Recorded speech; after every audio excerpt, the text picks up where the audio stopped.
Bonjour à tous, ici Carl Jean de la chaîne Carl Climbing. Dans cette vidéo, on va revoir un petit peu pour démarrer 2026 tout en douceur, une ancienne compétition que j'ai effectuée il y a de ça maintenant quelques mois. Je pense que ça remonte au mois d'avril 2025. C'était une compétition du circuit Climb Up, donc les coupes Climb Up, notamment à l'équin, donc on est sur une épreuve de difficulté. De mémoire, alors il y avait une dizaine de voies si tu veux, et concrètement pour se qualifier en finale, on a un ensemble de voies à faire et on ne retient que les 3 meilleures performances pour ensuite aller en finale. Donc évidemment, moi je me suis pas amusé à faire les 10 voies en entier, j'ai simplement concentré mes efforts sur les 3 voies les plus difficiles, à savoir la numéro 7, donc on va dire les 4 voies les plus difficiles, la 7, la 8, la 9 et la 10. La 7 pour s'échauffer, la 8 et la 9 pour gagner des points, la 10 pour sécuriser la finale. Donc à peu près en termes de cotation, alors j'ai pas filmé toutes les voies et je vais pas te montrer toutes les voies de qualification, seulement les plus importantes je dirais. Donc on a une toute première voie qui était un 7A à peu près violet, donc ça c'était je pense la voie numéro 8, à savoir que pour les voies les plus faciles, il n'y a pas de tête, tout se fait en moulinette pour que ce soit un petit peu plus inclusif, pour qu'il y ait moins de barrières à l'entrée, je dirais, et que ce soit un peu plus convivial également pour tout le monde, parce que mine de rien, grimper en tête, ça demande une certaine technique. Donc la voie violette, je vais pas te la montrer, je te montrerai juste quelques exemples. Alors de mémoire, c'était plutôt quelques plats avec des bidois, de la bitexture, bref, ça se faisait assez bien, c'était pas trop compliqué. Et puis ensuite on avait une deuxième voie, donc cette fois-ci je crois que c'était un 7B, 7B+, je ne saurais pas te le dire. Donc c'était une voie un petit peu plus fine, notamment sur les placements au début. Donc il y avait des inversés à tenir, il y avait un passage pas évident en plein milieu de la voie qu'il fallait essayer d'assurer, donc on avait une espèce de repos, ça s'est plutôt bien passé. Aux 3/4, il y avait un mouvement qui faisait tomber pas mal de personnes. Heureusement, moi j'avais la marge, je me suis pas fait avoir, mais quand même, il y avait un petit passage difficile. Il fallait talonner, il me semble, une banane main droite, enfin pied-main, main droite pour envoyer, quelque chose dans le genre. Bref, je passe et je m'attaque, je vais te montrer que 2 voies seulement. Donc la voie numéro 10 qui était une blanche, donc on sait pas exactement la cotation, mais c'était à peu près un gros 7C+, donc celui-ci se faisait en tête, et avec tout ça, j'aimerais en fait aborder avec toi une de mes techniques, une de mes tactiques en compétition, mais je dirais de manière générale, comment est-ce que je fais pour aborder une voie. Et on va regarder tout de suite, donc c'est sur la voie numéro 10, la voie blanche, mes stratégies de lecture. Donc ici, je suis en train de faire le nœud et tu vois, il y a Timéo également sur la vidéo, donc on avait fait la compétition à 2. L'idée c'était d'échanger un petit peu nos méthodes entre ce que lui pensait faire dans la voie et ce que moi j'envisageais de faire la voie. Donc on aime bien en fait essayer de croiser un peu nos méthodes, et de manière générale je t'invite vivement à le faire, sauf si tu veux te réserver vraiment le à vue, mais si tu veux essayer de performer le plus possible en mettant un seul essai, donc en étant on va dire sur un essai flash, n'hésite pas à essayer d'échanger les méthodes avec les gens, même si t'es on va dire à vue, si vous êtes à 2 et que vous essayez de trouver les méthodes, ça peut être, ça ne peut être que bénéfique. Donc là ici, tu vois ce qui se passe. Avant de faire un essai, moi j'aime bien prendre mon temps, souvent je fais mon nœud avant. Pourquoi je fais mon nœud? Tout simplement parce que faire ton nœud, ça te permet de libérer, je dirais, du temps et de l'énergie, et surtout de rentrer dans une routine. Tu commences à faire ton nœud, moi je sais que je vais commencer à grimper, et je mets bien souvent mes chaussons à la fin, tout simplement parce que mettre ses chaussons, déjà ça fait mal aux pieds, tu les supportes pas forcément. Donc moi j'aime bien terminer par ça, pour mettre le moins de pression, moins de contraintes sur mes pieds, mais surtout pour me dire, une fois que je ferme mes chaussons, tu sais, mon esprit est un peu concentré, focalisé sur la voie. C'est un peu le bouton on-off. Une fois que les chaussons sont mis, j'essaie de faire attention. Là, sur la vidéo, tu me vois également frotter mes chaussons. Parce que en salle, là tu vois bien, mais les chaussons sont constamment sales, il y a beaucoup de magnésie, il y a de la poussière, bref, il faut essayer de nettoyer tes chaussons si tu veux améliorer, je dirais, l'adhérence sur les prises, notamment sur les volumes. Et on sait très bien que maintenant, on est plutôt dans cette ère moderne où il y a beaucoup de macros, beaucoup de volume, donc avoir des chaussons propres, c'est un peu la base si tu veux ne pas zipper et bien commencer ta voie. Donc je vais commencer la voie tout de suite, on va regarder, je vais faire une petite avance, donc 3, 2, 1... Ok, donc ici ce que tu me vois faire, alors c'est quelque chose que je t'encourage vivement à faire, notamment en compétition ou autre, c'est de démarrer le plus haut possible dans la voie, tant que tes pieds restent en contact avec le sol, c'est autorisé, ce n'est pas quelque chose d'interdit, donc vraiment si tu veux mettre toutes les chances de ton côté, vas-y fais-le. Alors, de mémoire, donc tu vois, ça va faire quand même enfin presque 8 mois, 10 mois, donc ça remonte. Le début de la voie était assez péchu, donc pas quelque chose de vraiment très facile. Là, il y a des arquets, tu vois, à péter. Je me mets en place, je fais attention. Je sais très bien que sur les deux suivantes, tu vois, à la jonction entre le panneau blanc et le panneau jaune-vert à peu près, il y avait deux arquets, deux micro-arquets à péter, et il fallait surtout ne pas se tromper. Donc là, je me souviens très bien, il y avait un talon, ce talon qui te permettait de clipper, parce que si tu ne prenais pas le temps de clipper à cet endroit-là, t'allais passer un sale moment. Donc, je prends la main droite, qui est la plus petite des deux, il me semble, je prends le temps de bien l'arquer. Non, c'était la main gauche, pardon, mais j'ai pris le temps de bien l'arquer. La main gauche, je monte le pied droit et j'envoie tout de suite main droite. Il me semble que tu pouvais prendre la banane pour t'aider, mais j'ai préféré directement prendre celle du dessus. Je monte le pied, je clip et là, tu remontes les pieds. Donc j'étais content parce que c'était le passage un peu difficile de la voie. Normalement, quand t'arrives là, ça te met plutôt une grosse cartouche. Heureusement, j'ai mis assez de rythme dès le début. Pareil, en parlant de rythme, mais du rythme dans tes voies, dans ta grimpe. À chaque fois qu'une section est très difficile, que tu dois rentrer dans le rouge, que ça te paraît être un crux, n'hésite pas à avancer rapidement. Plus tu passes de temps dans le rouge, plus tu arrives dans le rouge. Et lorsque tu arrives sur un autre repos après le crux, tu vas avoir du mal à redescendre. Inversement, dès que c'est facile, il faut y aller et en profiter, enfin il faut prendre le temps et profiter de ce moment pour prendre de l'information, délayer, essayer de récupérer. Ici on a une autre section pas évidente, avec un talon assez exigeant dans le dévers. Les prises sont assez crochetantes et on arrive au crux de la voie, je dirais, dans l'enchaînement. Tout le monde tombait ici. On a la sortie en fait qui n'est pas du tout évidente. Il fallait sortir le pied droit devant soi, voilà, comme ceci, pour envoyer sur une claque. Et honnêtement, j'ai cru que j'allais me la coller. Je me suis vu partir en allant chercher la prise. Heureusement, quand je suis arrivé dessus, j'avais suffisamment de force contact pour la tenir. Donc je l'ai prise et je l'ai saisie immédiatement.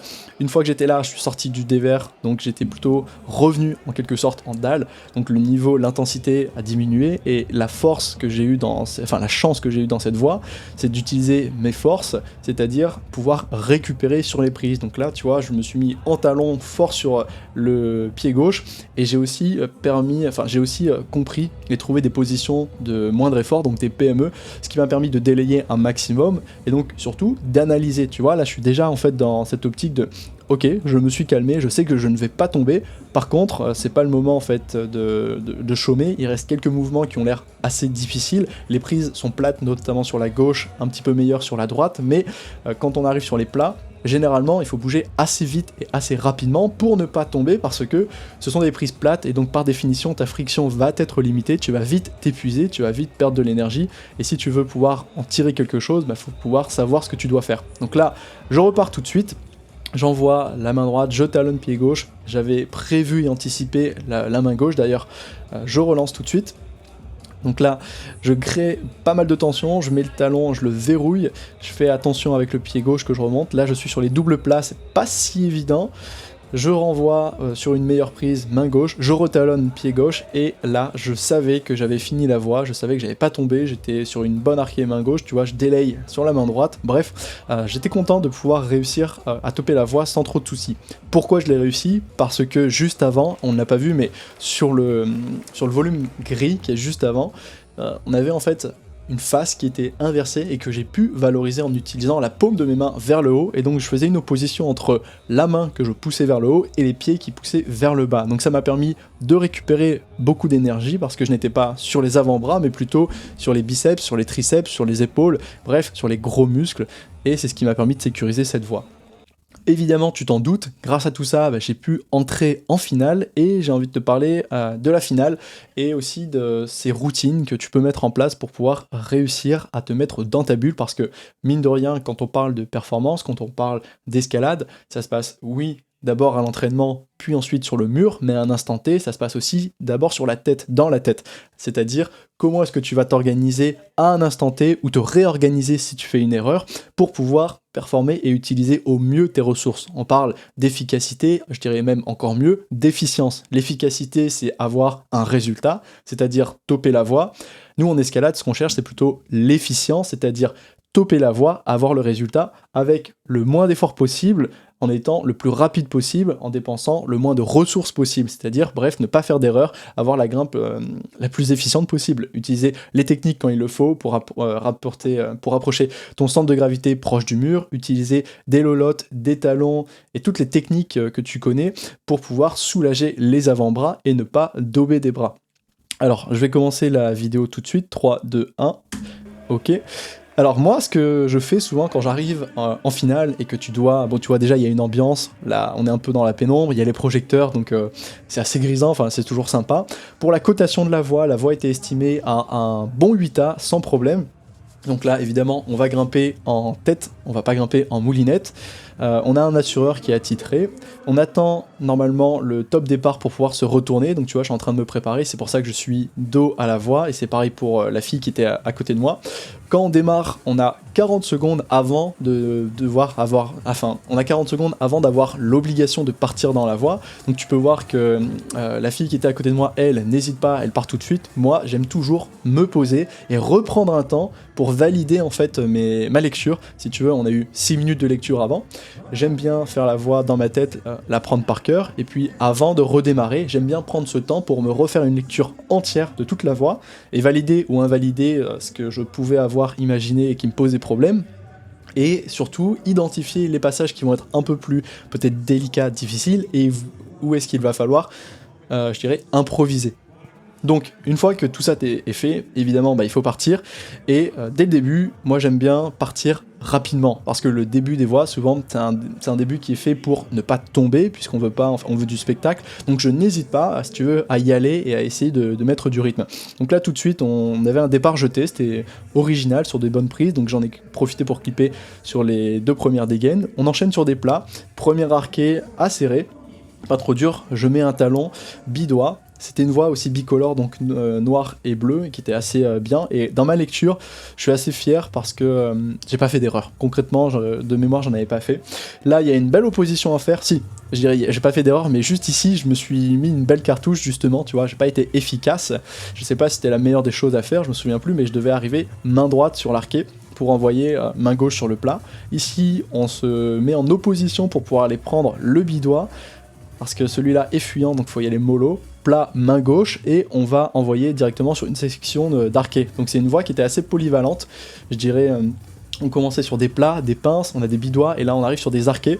Alors pour la petite histoire, moi c'est un petit peu les premières arqués que j'ai connues dans cette salle, mais ça va faire maintenant 10 ans que je grimpe là-bas, et ce sont de très très très vieilles prises que je connais, donc j'ai un avantage, je dirais, mais surtout ce sont des prises que moi j'adore. Franchement, tu me donnes ça, je peux les manger matin, midi, soir, je les adore. Alors ici c'était une des sections qui pouvait poser problème, parce qu'on ne savait pas exactement quoi faire, ni comment faire. Il y avait des gens qui voulaient relancer et autres. Là, on a une arquée main droite qui est vraiment pas bonne, et si tu veux, il y avait la noire et la bleue qui est devant nous, et il fallait en fait réfléchir à comment est-ce qu'on allait prendre ces prises-là. Donc on avait une section pas évidente. Finalement, à l'instinct, ça s'est plutôt bien passé. Donc j'arrive sur ce bac inversé main gauche avec donc cette bleue, ce cratère bleu. Et le problème là-dessus, c'est qu'on commence la partie très physique de la voie et on ne sait pas exactement comment partir. Là, il y avait un bitexture sur le pied droit, donc je pouvais pas vraiment envoyer. Une fois que tu pars main droite ou main gauche, t'as plus le choix. Tu vois, là, je suis en train de perdre les pieds, j'ai glissé. Et quand tu pars, il n'y a plus de retour possible en arrière. Il faut y aller. Donc moi, je commence à faire un pied-main pour envisager la suite, et je me dis bon, ça doit certainement passer en planche, mais en fait à plat, il y a une énorme tension dans les bras, je suis pas bien. Je réussis à choper la main droite noire in extremis, et la main gauche avec le bidois, ça va. Et lorsque j'ai pris l'arqué main droite, je sais pas comment réellement, mais si tu veux, dans ma tête, instinctivement, j'ai réussi à caler un genou là où personne ne l'avait fait. Donc ça m'a permis, tu vois, de lâcher complètement les mains. Et là, quand on parle de technique, d'efficacité, d'efficience, moi le genou, je l'avais pas anticipé à ce point-là. Je m'étais juste dit, il y a moyen de le mettre, et si j'arrive ici, absolument, il faut que j'essaye absolument cette méthode. J'ai eu de la chance parce que j'ai réussi à le caler. Pas mal de mes concurrents se sont embrouillés, il y en a qui ont essayé de passer les pieds d'abord, il y en a qui ont envoyé la main gauche en premier, il me semble, ou il y en a qui ont même essayé de changer de main, je sais pas exactement. ou de mettre un genou dans l'autre sens. Donc évidemment, si t'as pas la bonne méthode à cet endroit-là, bah, ça te casse directement, ça ne pardonne pas parce que bah, c'est très physique en fait, il y a très peu de mouvements à faire si tu veux, enfin très peu d'options.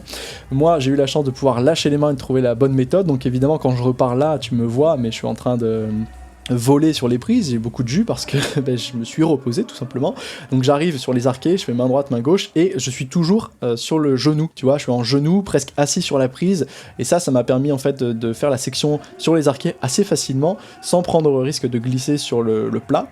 Donc j'ai l'arqué, je sécurise la dégaine pour faire ce mouvement en horloge, donc c'est-à-dire l'inverser. Ici, je mets un talon pour pouvoir prendre la petite claque main gauche. Voilà, donc on était sur des plats, c'est assez physique à cet endroit-là. Je me place en lolotte, épaule, main droite, grosse tension avec le pied gauche pour envoyer main gauche. Je retravaille le bitexture main droite pour relancer main gauche, faire attention à ne pas prendre de porte. Ici, il y a une lolotte que j'avais anticipée, je me place directement, j'essaye de récupérer un tout petit peu, je sécurise, je clip.